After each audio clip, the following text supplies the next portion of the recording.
Yen Santos, dinetalye na sa publiko ang buong katotohanan sa hiwalayan nila ni Paulo Contis.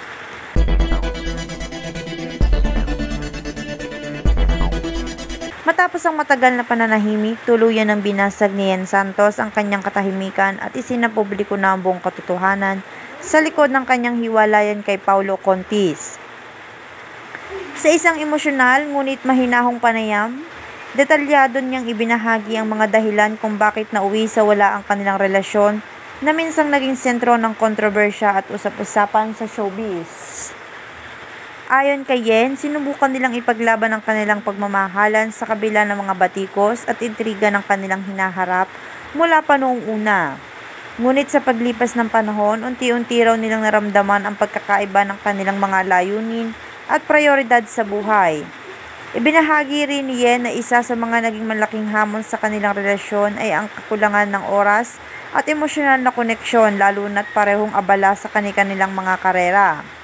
Hindi rin itinanggi ni Yen na nasaktan siya sa mga akusasyon at isyong ibinato sa kanila noon.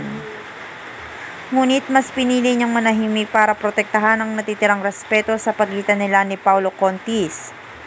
Ngunit ngayon, aniya panahon na para magsalita at magpakatotoo, hindi para siraan si Paulo kundi upang linawin ang mga haka-haka at isara na rin ang isang kabanata sa kanyang buhay. Hindi naging madali pero mas pinili kong palayain ang sarili ko. Mahal ko siya pero minsan ang pagmamahal hindi sapat para manatili, ani Yen, habang pinipigilan ang kanyang mga luha. Sa huli, nagpasalamat si Yen sa mga taong patuloy na sumusuporta sa kanya. Wala raw siyang galit kay Paulo, bagkus ay hangad niya ang kapayapaan at tagumpay para sa kanilang dalawa. Isa na lamang daw ang itong mahalagang leksyon sa pagmamahalan, pagtanggap at pagpapaalam.